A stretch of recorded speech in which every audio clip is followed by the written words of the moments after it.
Good morning बच्चों। आज हम यूनिट 2 चैप्टर 6 करने वाले हैं।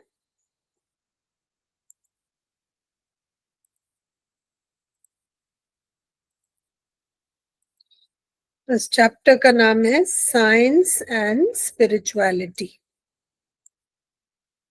साइंस होता है विज्ञान, स्पिरिचुअलिटी होता है अध्यात्म। शुरू करने से पहले कुछ ये जो बेसिक वर्ड्स हैं इनको समझ लेते हैं। साइंस क्या होता है? साइंस इज विज्ञान। एक शब्द में अगर हम समझाएं तो साइंस होता है विज्ञान। रिलीजन होता है हमारा जो भी हम धर्म फॉलो करते हैं। स्पिरिचुअलिटी होता है धर्म का अर्थ भी पिछले सालों में बहुत बदला है।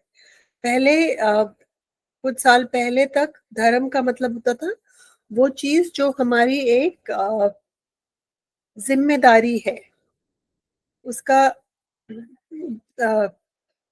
हिंदू, मुस्लिम, सिख, ईसाई से कोई लेना देना नहीं था। उसको हम धर्म कहते थे, लेकिन आजकल धर्म को कहते हैं रिलीजन।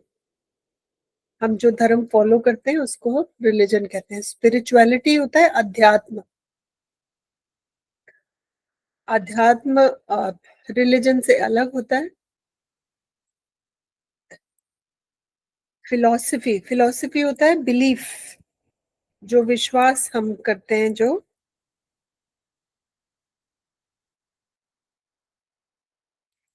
ठीक है। और थियोलॉजी,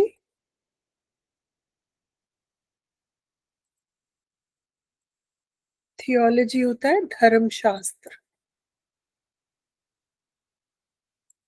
ठीक है। तो इनमें बहुत ये मिलती जुलती टर्म्स है, लेकिन इनमें बहुत फर्क है।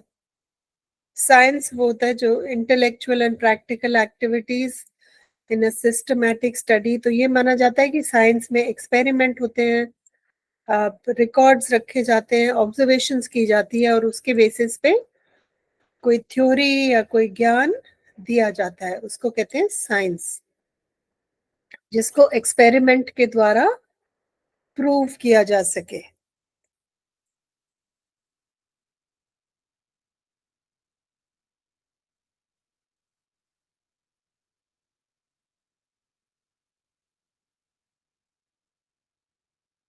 ठीक है, उसको साइंस कहते हैं जिसको हम एक्सपेरिमेंट से, ऑब्जर्वेशन से हम प्रूव कर सकते हैं।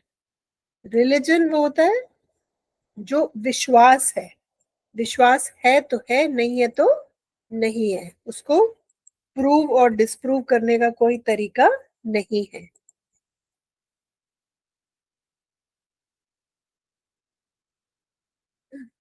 ठीक है। तो रिलीजन होता है भगवान में विश्वास, उसको कहते हैं रिलीजन। स्पिरिचुअलिटी, अध्यात्म। अध्यात्म होता है जब आपको शारीरिक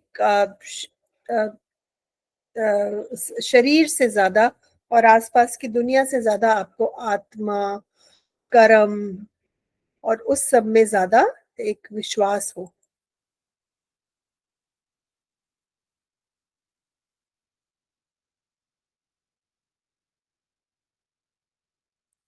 ठीक है। ऐसे लोग किसी रिलीजन को फॉलो करें या ना करें, वो अच्छाई में, वो इंसानियत में, वो आत्मा की पवित्रता में, वो सही चीज करने में, इन सब चीजों में बहुत विश्वास रखते हैं।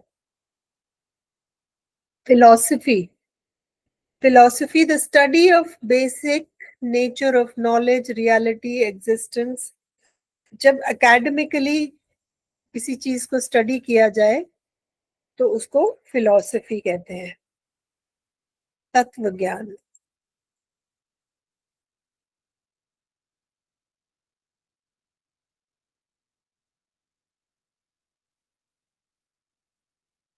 ठीक है। और थियोलॉजी होता है जो हमारा रिलीजन में विश्वास है उसके बारे में स्टडी करना, कि किसी रिलीजन के हिसाब से भगवान का बारे में उनका क्या विचार है, क्या सोचते हैं, उनके भगवान में क्या क्वालिटीज होती है। और क्योंकि ये हर रिलीजन का डिफरेंट होता है, हर रिलीजन का धर्म शास्त्र बिल्कुल अलग होता है।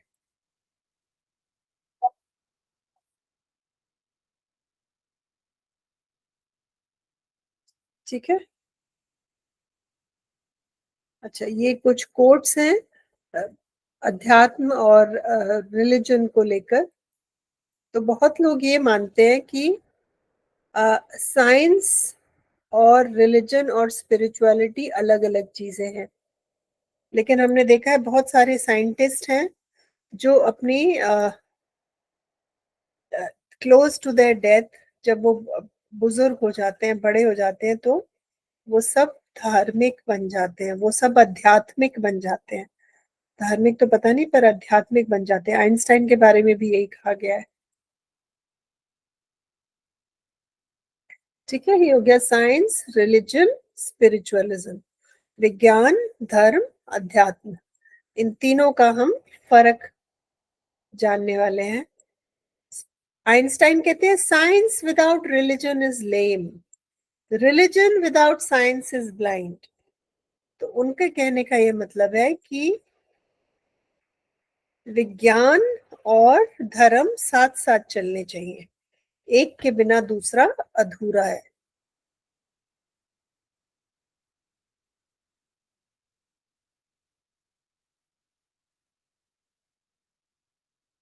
ठीक है। दूसरा है, ये किंग मार्टिन लूथर की सेइंग है, science has outrun our power, we have guided missiles but misguided man. वो कहते हैं कि हम विज्ञान पर इतने ज्यादा निर्भर हो गए हैं कि हम अपना धर्म भूल गए हैं, इंसानियत भूल गए हैं।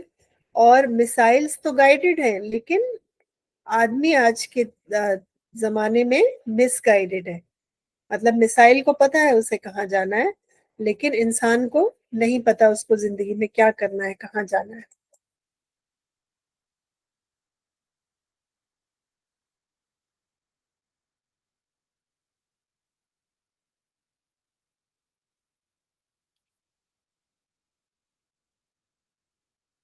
ठीक है।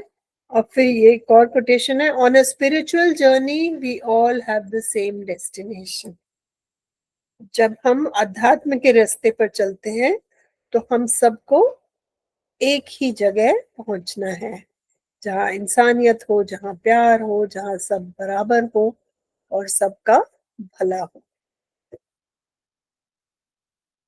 Religion is meant to awaken man's love for his source, God। कहते हैं धर्म का एक ही मतलब है कि वो ऊपर वाले परमात्मा से के लिए उसका प्यार जागे, उसका आदर जागे, और वो उस ऊपर वाले का, जिसने सब कुछ बनाया है, उसके लिए एक लगाव, एक भूख, एक प्यास, एक तड़प जागे उस परमपिता परमात्मा के लिए जिसने हम सबको बनाया है। तो वो रिलीजन का पर्पस है। हमें ऊपर वाले से डराने का उसका मतलब नहीं है। ऊपर वाले के लिए हमारे हृदय में प्यार जगाना ही किसी भी धर्म का अर्थ होना चाहिए।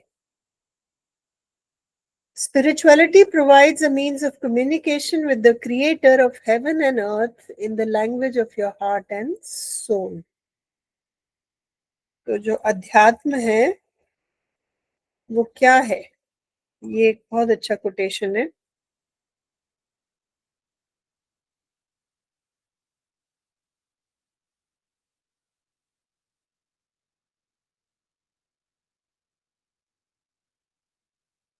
ठीक है। और ये लास्ट वाला देख लेते हैं, एपीजे अब्दुल कलाम जी का, science is a beautiful gift to humanity, we should not distort it.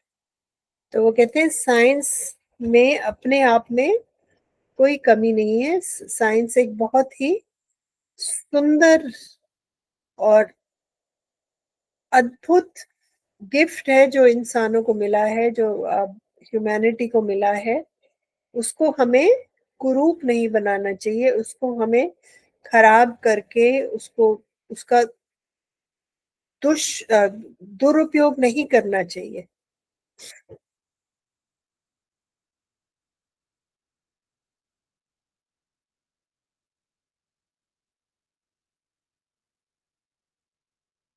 ठीक है? और अब हम साइंस और टेक्नोलॉजी के बीच में थोड़ा डिफरेंस समझ लेते हैं। साइंस विज्ञान है, टेक्नोलॉजी उस विज्ञान से बना हुआ जो हम चीजों का आविष्कार करते हैं, साइंस को इस्तेमाल करके उसको हम टेक्नोलॉजी कहते हैं।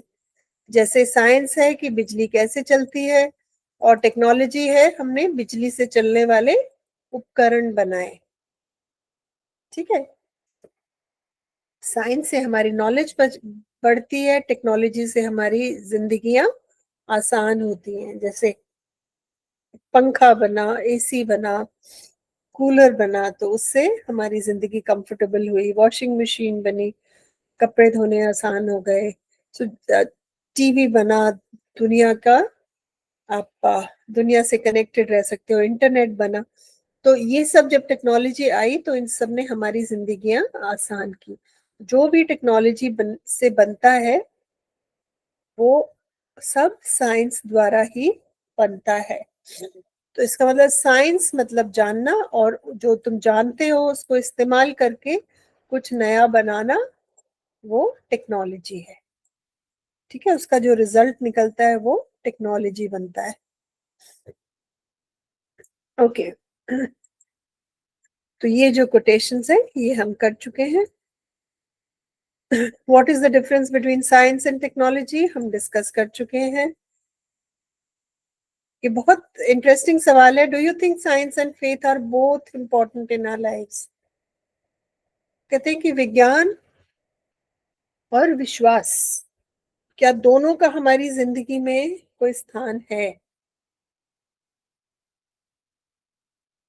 तो आप उसके कारण दे सकते हैं कि साइंस हमारे लिए क्यों जरूरी है, और ऊपर वाले में विश्वास हमें क्यों चाहिए। साइंस से हमें चीजें समझ में आती हैं, हमारी दुनिया में आसपास क्या हो रहा है, हम कैसे इस दुनिया को बेहतर बना सकते हैं। हम अलग अलग रूल्स, ये पृथ्वी कैसे ऑपरेट करती है, कौन कौन से लॉज हैं, कौन कौन से अ, अ, कैसे हमारे आसपास अर्थ, हमारे साथ क्या क्या साइंस में क्या क्या लॉजिकल वो है जिससे हम अपने आसपास के वातावरण को, दुनिया को समझ सकते हैं। वहां पर साइंस काम आता है। और फेथ कहाँ काम आता है? जब हम हार जाते हैं, जब हम परेशान होते हैं, जब हम उदास होते हैं, तो हम ऊपर वाले को याद करके समर्पण करते हैं कि आप जानो, आप संभालो। तो फेथ का ये फायदा है कि जब हम हिल जाते हैं, हम कमजोर महसूस करते हैं, तो जो ऊपर वाले पे जो विश्वास है वो हमें संभालता है, हमें ठहराव देता है।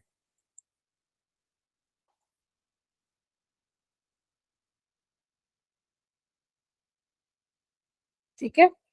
और फेथ क्या करता है?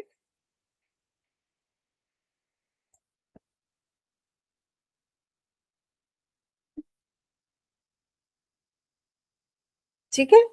तो साइंस और विश्वास दोनों की हमारी जिंदगी में अपनी अहमियत है।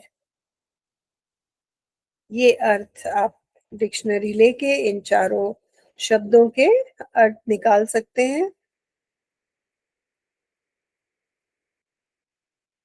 तो स्पिरिट मतलब आत्मा, स्पिरिचुअल मतलब वो इंसान जो अ, इंसानियत में और आत्मा परमात्मा में विश्वास रखता हो, और दुनियादारी से वो बहुत ज्यादा प्रभावित ना हो। स्पिरिचुअलिटी होता है वो साइंस जो हमें स्पिरिचुअल बनाती है, उसको स्पिरिचुअलिटी कहते हैं। स्पिरिचुअलिज्म एक विश्वास है कि जो लोग अब इस दुनिया में नहीं रहे उस उनसे हम आज भी वो हमसे इंटरैक्ट करते हैं, हमसे प्रभावित होते हैं, हमें अपने मैसेजेस देते हैं।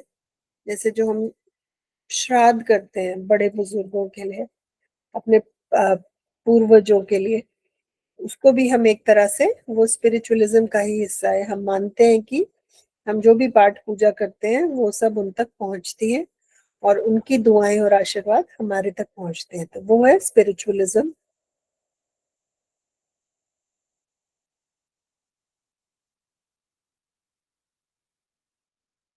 ठीक है, तो ये होगा स्पिरिचुअलिज्म। स्पिरिचुअलिस्ट वो पर्सन है, वो इंसान है जो स्पिरिचुअलिज्म प्रैक्टिस करता है। ठीक है, तो स्पिरिचुअलिस्ट वो इंसान हो गया जो स्पिरिचुअलिज्म प्रैक्टिस करता है। स्पिरिचुअलिज्म वो एक विश्वास हो गया कि जो इस दुनिया में नहीं रहे, जो जिंदा हैं और जो जिंदा नहीं रहे, उनके बीच अभी भी एक कनेक्शन है, एक एनर्जी एक्सचेंज है जो हमेशा चलता है। स्पिरिचुअलिटी वो एक क्वालिटी है जो ये मानती है कि इंसानियत और आत्मा आसपास के हमारी जो फिजिकल वर्ल्ड है, जो हम आंखों से देखते सुनते भोग करते हैं, उससे कहीं आगे है। और वो इंसान जो आत्मा को और कर्म, धार्मिक कर्मों को ज्यादा अहमियत देता है अपने आसपास की मटेरियल दुनिया के बजाय, उस इंसान को स्पिरिचुअल कहा जाता है।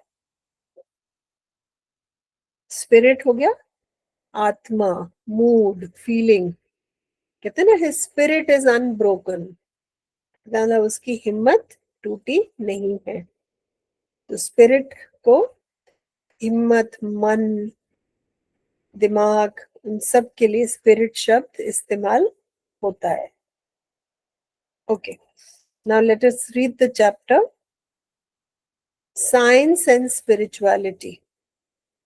We often witness conflict between two groups of people, one that believes in science and the other that believes in religion. हमने बहुत बार देखा होगा कि बहुत लोगों में बहस छिड़ जाती है। एक है जो विज्ञान को मानते हैं और दूसरा ग्रुप होता है जो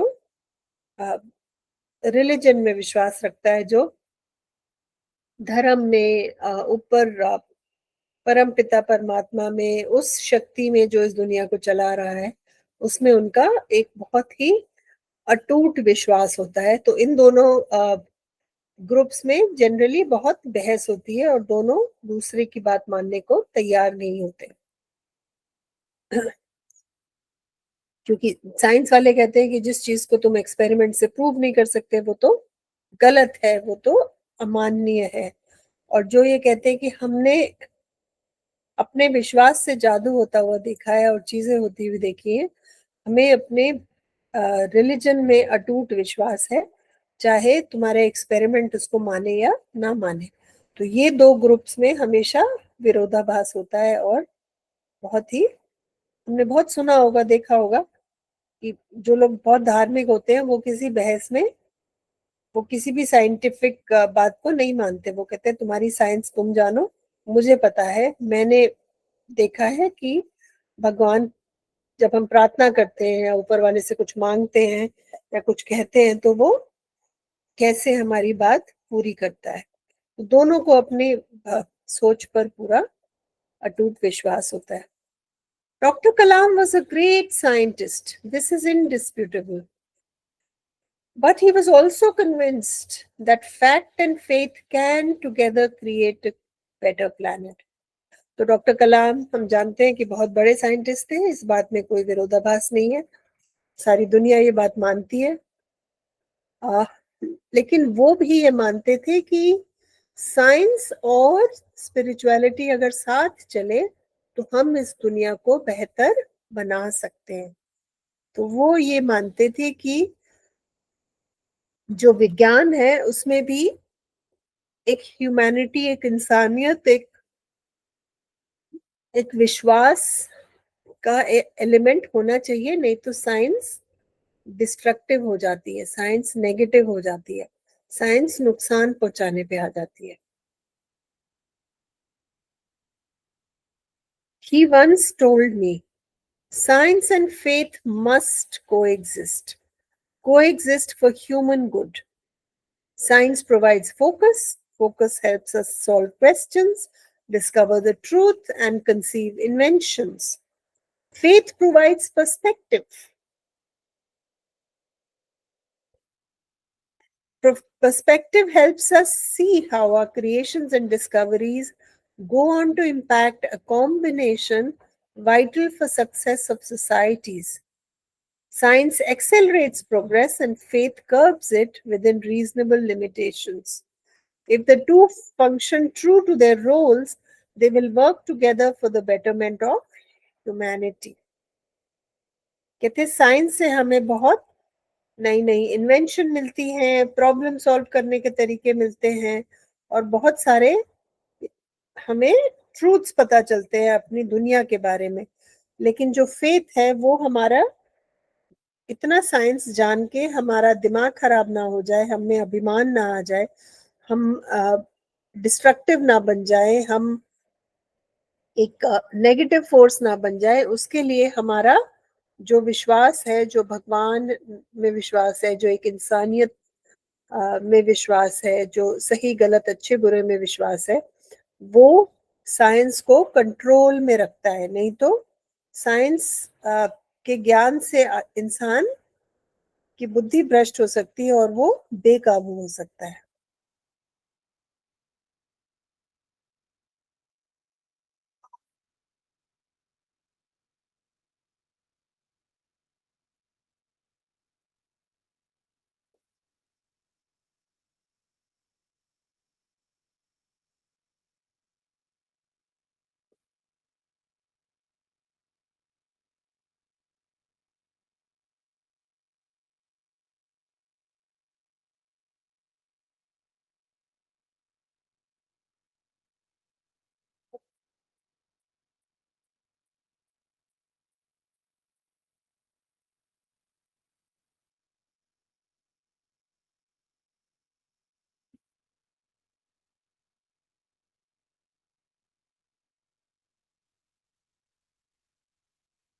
ठीक है.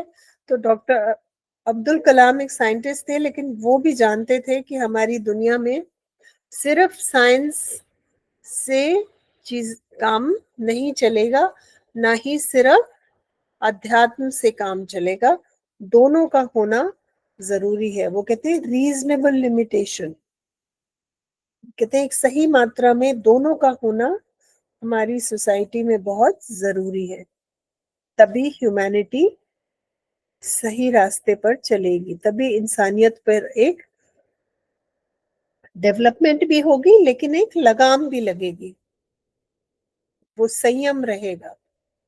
Doctor Kalam's own life was nourished bye multiple faiths. उनकी उन्होंने अपनी जिंदगी उनकी बहुत ही रिच थी. वो अपनी रिलीजन से ज्यादा वो बहुत सारे फेथ्स में उनको सीखने को मिलता था, वो विश्वास करते थे और वो उनको मान देते थे, सम्मान देते थे. His father, a boatman, also served as an imam at their local mosque, and his two best friends were from two different religions. One was a Hindu and the other was a Christian. Pakshi Lakshman Shastrigal was the head priest of the famous Rameshwara temple and a Vedic scholar, and the Reverend Father Bodal had built the first church on Rameshwara Island. Dr. Kalam recalled how all three of them, in the unique attire of their religion, used to sit and discuss the community's problems and find solutions. Throughout the nation and the world, the need to have a frank dialogue among cultures, religions, and civilizations is felt now more than ever. तो वो ये बताते हैं कि कैसे एक वैदिक scholar, एक क्रिश्चियन फादर और एक हेड प्रीस्ट, एक फादर और उनके फादर जो इमाम थे, ये तीनों मिलकर अपनी ड्रेस पहनते थे, अपनी रिलीजन फॉलो करते थे, लेकिन साथ बैठकर बात करते थे कि दुनिया की आसपास जो प्रॉब्लम्स हो रही हैं उनको हम मिलकर कैसे सॉल्व कर सकते हैं। तो वो ये मानते हैं कि बातचीत का रास्ता और साथ चलने का रास्ता बहुत जरूरी है किसी भी प्रॉब्लम का हल निकालने के लिए। तो वो तीन इन्फ्लुएंसेस की बात करते हैं अपनी लाइफ में। एक क्रिश्चियन इन्फ्लुएंस, एक वैदिक का हिंदू स्कॉलर का इन्फ्लुएंस, और उनके पिताजी तो इमाम थे ही।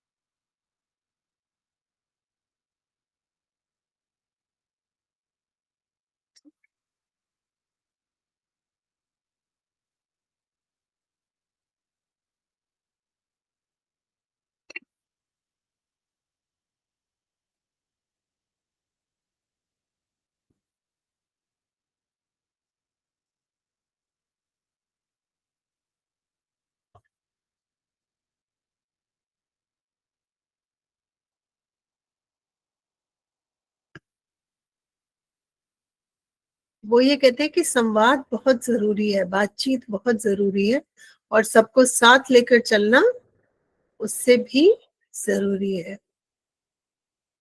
When asked where he got his humility from, Dr. Kalam would always attribute it to his father. In him, he saw how simplicity and divinity could go together.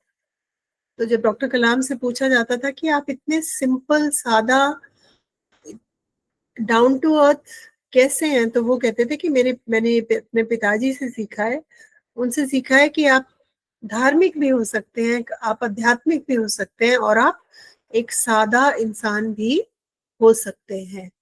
आपके अध्यात्म से, आपकी नॉलेज से, आपका जो भी आप जानते हैं उससे जरूरी नहीं है कि आप में अहंकार आए। In Even though his father was a boatman and Dr. Kalam went on to become the president of India, they shared the same values in life. Both believed that if one leads a spiritual life, then that spirituality can lift them out of any kind of confusion, misery or failure. Doctor Abdul Kalam के बारे में बताते हैं कि जब वो president बने थे, सूटकेस में अपने 2 जोड़ी कपड़े लेके गए थे, और जब वो राष्ट्रपति भवन छोड़ रहे थे तो भी वो एक सूटकेस ही लेकर वहां से आए थे। जो एज अ प्रेसिडेंट उनको सारी दुनिया से गिफ्ट मिलते हैं और बहुत कुछ उन पे निछावर किया जाता है, वो सब वहां छोड़कर आ गए। उनको किसी चीज में कोई इंटरेस्ट नहीं था। बाकी लोग जो वहां से जाते हैं या कोई मिनिस्टर्स जाते हैं, वो ट्रक भर भर के लेके जाते हैं वो सब चीजें जो उनको गिफ्ट के तौर पे मिलती है। अब्दुल कलाम जी एक सूटकेस लेकर आए थे, छोटा सा, और ब्रीफकेस, और वही ब्रीफकेस लेकर वो ऐसे प्रेसिडेंट हाउस से गए। ये एक जीता जागता उदाहरण है उनकी सिंप्लिसिटी का, उनकी ह्यूमिलिटी का, उनकी नम्रता का, उनके सादापन का।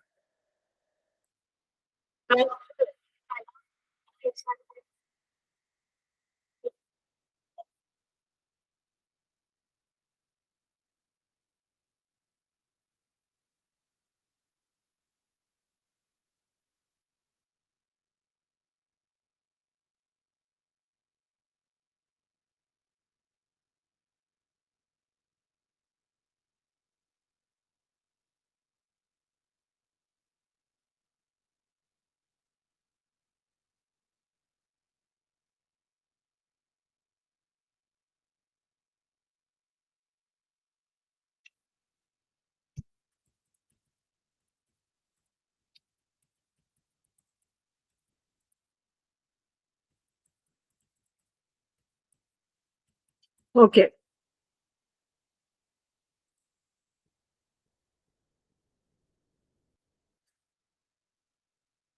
All right.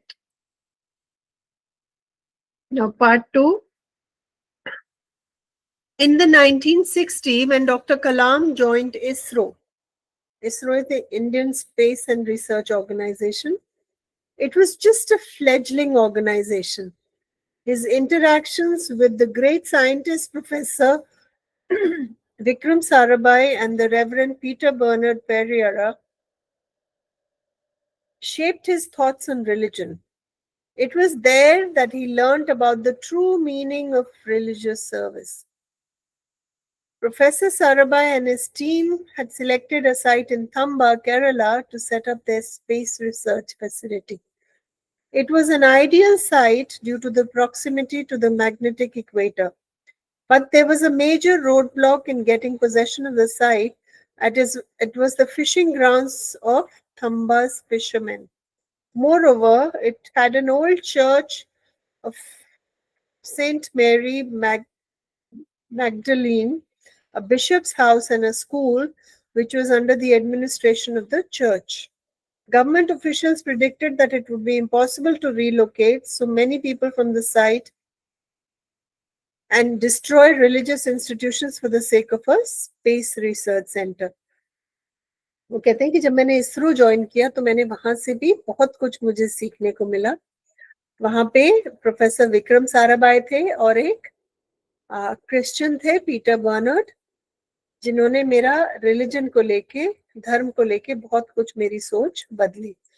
कहते हैं प्रोफेसर साराभाई और उनकी टीम ने डिसाइड किया था कि एक जगह है थंबा केरला, वहां पर हम रिसर्च फैसिलिटी बनाएंगे. लेकिन प्रॉब्लम क्या थी, वहां की जो मछुआरे थे वो वहां पे मछली पकड़ते थे, उनका फिशिंग ग्राउंड था और पास में एक चर्च भी था, बिशप का घर भी था और एक स्कूल भी था.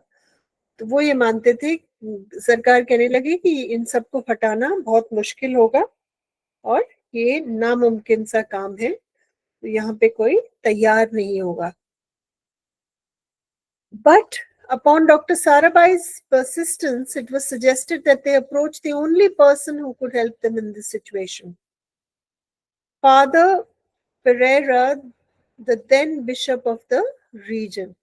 तो उन्होंने फादर को ही अप्रोच किया, जिनका बिशप का घर था वहां पे, कि उन्हीं से बात करते हैं, वही इस समस्या का हल निकाल सकते हैं. Dr. Sarabhai and Dr. Kalam approached Father Pereira on a Saturday evening. The Reverend said, "Oh, Vikram, you're asking me for my children's abode, for my abode, and for God's abode. How is it possible?" Father Pereira then invited the party to visit the church on a Sunday morning. Dr. Sarabhai, his team, and the forever inquisitive disciple Dr. Kalam took up the offer. तो father कहने लगे कि तुम मेरा घर भी मांग रहे हो, मेरे बच्चों का घर भी मांग रहे हो और मेरे प्रभु का घर भी मांग रहे हो, ये कैसे होगा? तो उन्होंने कहा आप संडे को चर्च आइए और अब आप हमारी सर्विस देखिए. तो डॉक्टर साराभाई और डॉक्टर कलाम तैयार हो गए संडे को चर्च जाने के लिए. At church next Sunday, the Reverend invited Dr. Sarabhai up to the dais after the prayer service. तो प्रेयर हुई, उसके बाद उन्होंने डॉक्टर साराभाई को कहा कि आप माइक पर कुछ बोल सकते हैं. Turning to everyone present, he said, "Dear children, here is a scientist, Dr. Vikram Sarabhai. What does science do for us? We benefit from the devices that science has developed to light up our homes. I'm able to talk to you using this mic thanks to the technological advancement. Medical science allows doctors to diagnose and treat patients. Science and technology enhance the overall comfort and quality of life. And what do I do as a preacher? I pray for you, for your well-being and for your peace. In short, Vikram and I are doing the same job." तो वो सबको कहते हैं कि हमारे यहाँ doctor Sarabhai आए हुए हैं, वो एक साइंटिस्ट हैं और साइंस क्या करती है हमारे लिए, हमारी जिंदगी आसान करती है. ये जिस माइक से मैं आपसे बात कर रहा हूँ ये साइंस से बना है. साइंस के वजह से डॉक्टर्स हमारी बीमारियां डायग्नोज कर सकते हैं, हमें ठीक से दवाई दे पाते हैं, सही दवाइयां दे पाते हैं. तो साइंस की वजह से हमारी जिंदगी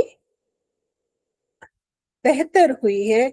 और मैं क्या करता हूँ, मैं आपके लिए प्रे करता हूँ, आपकी भलाई के लिए, आपकी शांति के लिए, आपकी खुशी के लिए। तो हम दोनों, विक्रम और मैं, वही काम कर रहे हैं। साइंस और स्पिरिचुअलिटी दोनों एक ही काम करती है, हमें शांति और खुशी देने का। Both science and spirituality seek the Almighty's blessings for the prosperity of the human mind and body. तो कहते हैं दोनों, अध्यात्म और साइंस का एक ही रोल है। Dear children, Dr. Vikram says that within a year he wants to build scientific facilities near the sea coast, replacing all the settlements that now stand there. Now, can you give up your abode? Can I give up my abode? Can we give up God's abode for such a great scientific mission? फिर उन्होंने कहा कि देखो, doctor Vikram कह रहे हैं कि हमारे यहाँ ये साइंटिफिक फैसिलिटीज बनाने वाले हैं। क्या मैं अपना घर छोड़ सकता हूँ? क्या आप अपने घर छोड़ सकते हैं? क्या हमारा भगवान अपने घर से उनका घर बदला जा सकता है? और फिर क्या हुआ? एकदम सन्नाटा, कोई भी कुछ नहीं बोला। और फिर सब खड़े हुए और सबने एक साथ बोला, आमीन। मतलब हम तैयार हैं। आमीन का मतलब होता है agree, bless you, you have my you have my blessings, may God make it possible. तो आमीन का ये सब मतलब होता है। And so work on the research center was soon underway, but not without alternate accommodation being offered to the affected fishermen, the church and the Reverend Pereira. कहते हैं और फिर वहां पे रिसर्च सेंटर का काम शुरू हो गया, लेकिन उससे पहले वहां पे जो मछुआरे बेघर हुए थे, जो चर्च, वहां से चर्च की जगह ली गई थी, और जो फादर का घर वहां से, फादर के घर की जगह वहां पे ली गई थी, उन सबको नए घर दिए गए थे। उसके बाद वहां पर रिसर्च का काम, सेंटर का काम शुरू हुआ। Part 3। A few years later, in the early 1980s, Professor Satish Dhawan, the director of ISRO, under whom Dr. Kalam had made his first unsuccessful launch in 1970 and then a successful one in 1980, had provided him with more soul-shaping wisdom. एक और इंसान की वो बात करते हैं, professor Satish Dhawan, जिनके साथ उन्होंने काम किया था और उनसे बहुत कुछ सीखा था। उनके साथ एक बार उन्होंने 1970 में एक अनसक्सेसफुल लॉन्च किया था, एक लॉन्च अटेम्प्ट किया था जो सक्सेसफुल नहीं हुआ था, और 1980 वाला सक्सेसफुल हुआ था। One day in 2012, we were discussing the number of PhDs Dr. Kalam had received. He said to me, Srijan, Professor Dhawan had so many master's degrees, all of them from the best institutions, no less. So I asked him how one can become so academically accomplished. He responded saying that academic brilliance is no different from the brilliance of a mirror, which can be diminished by a coating of dust. Only when the dust is removed does the mirror shine and the reflection becomes clear. We can remove impurities obscuring our souls by living pure and ethical lives and by serving humanity. And then God will shine through us. तो कहते हैं मैंने एक बार उनसे पूछा कि आपके पास तो इतनी डिग्रियां हैं, आप इतने अकम्प्लिश्ड कैसे हैं, आप इतने पढ़े लिखे, आपने इतनी डिग्रियां कैसे एकत्रित की? तो उन्होंने बहुत बड़ी बात बोली कि कितनी भी डिग्रियां किसी के पास हो, अगर उसके व्यक्तित्व पे धूल जम जाए तो वो सब पढ़ाई किसी काम की नहीं है। इसलिए हमें नई चीजें सीखती रहनी चाहिए, अपने व्यक्तित्व पर घमंड की या अ, ये कि हमें तो सब कुछ आता है, हमें कुछ और सीखने की ज़रूरत नहीं है, इन सब चीज़ों की धूल नहीं जमने देनी चाहिए और हमें इंसानियत के लिए काम करते रहना चाहिए।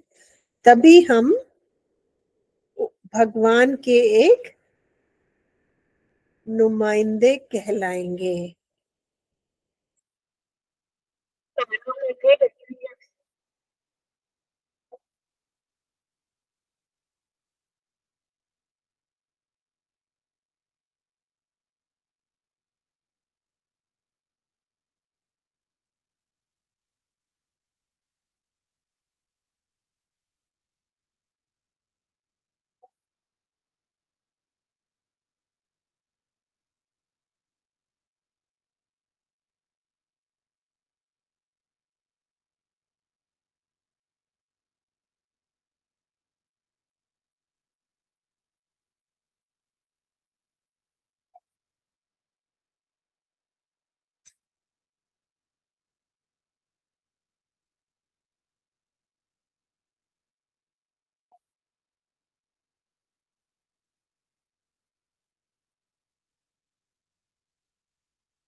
ठीक है?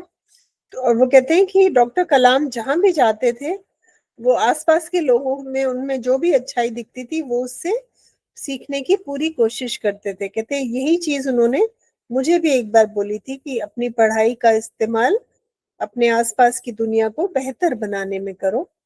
और कहते हैं मुझे अभी समझ में आया कि जो अब्दुल कलाम जी कहते थे, वो अपने आस-पास से जो भी उन्होंने सीखा, वो अपनी ज़िंदगी में भी उसको अप्लाई करते थे, अपने अपने निजी जीवन में भी उसको उतारते थे और दूसरों को भी वही समझाते थे, वही ज्ञान देते थे।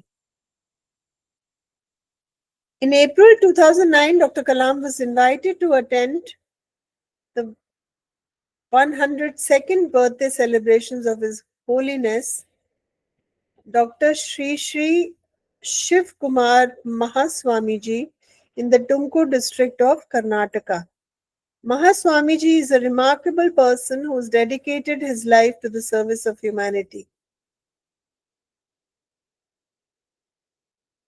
तो 102 साल के स्वामी जी होने वाले थे, उनका जन्मदिन था, वहाँ पे कलाम जी को इनवाइट किया गया था और सबसे उन्होंने समाज की बहुत सेवा की और बच्चों के लिए स्कूल खोला जिसमें 9,000 बच्चे उस आश्रम में पढ़ते थे। लेकिन सबसे आश्चर्यजनक बात ये थी कि वो 102 साल के होने के बाद भी बिल्कुल जवान और हेल्दी थे, अपने पैरों पर खड़े थे और बिल्कुल एक्टिव थे। उनको देखकर कोई नहीं कह सकता था कि इनकी उम्र 102 साल है। तो ये देखकर डॉक्टर कलाम बहुत ही उस चीज से अफेक्ट हुए थे कि उनके अंदर स्वामी जी के अंदर कितनी ताकत है, कितनी हिम्मत है, कितना। और उनकी हिम्मत कहाँ से आती है कि वो समाज के लिए काम कर रहे हैं, वो लोगों के लिए काम कर रहे हैं, वो बच्चों के लिए काम कर रहे हैं, वो अपने लिए निजी कुछ नहीं कर रहे हैं वो। तो वहां से स्वामी जी की ताकत आती थी। A couple of days later, we were discussing this unusual birthday party. I said to him, Sir, do you know only 4 out of 1 lakh children cross the age of 100? I had Googled the subject beforehand. तो कहते मैंने doctor कलाम को बोला कि आपको पता है 1 लाख में से सिर्फ 4 लोग 100 तक उम्र पहुंचती है उनकी। तो he replied, but how many of these 4 would be able to stand tall for half an hour, give a wise discourse and then go on to feed thousands of children? वो कहते हैं 4 जीवित भी हो जाएं 100 साल की उम्र तक, लेकिन उनमें से कितने हैं जो खड़े रह सकते हैं आधे घंटे के लिए, एक समझदारी का लेक्चर दे सकते हैं, स्पीच दे सकते हैं और फिर उसके बाद हजारों बच्चों को भोजन करा सकते हैं। Of course, nobody could know the exact answer to his question, but the question itself led to many other relevant queries. I wonder what powers Mahaswamiji possesses that keeps him so strong at such an advanced age. Maybe it is a balanced diet and healthy lifestyle, or perhaps it's genetics. कहते हैं मैंने पूछा कि कलम अब्दुल कलाम जी से, पता नहीं महास्वामी जी की उतनी शक्ति कहाँ से आती है इतनी बड़ी उम्र में भी। हो सकता है वो अच्छा खाना खाते हो, वो अपनी सेहत का ख्याल रखते हो, या उनके जो जीन्स हैं वो हेल्दी हैं, इस वजह से वो भी हेल्दी हैं। लेकिन डॉक्टर कलाम सोचने लगे और फिर उन्होंने बखान करना शुरू किया कि स्वामी जी ने क्या क्या जिंदगी में किया है।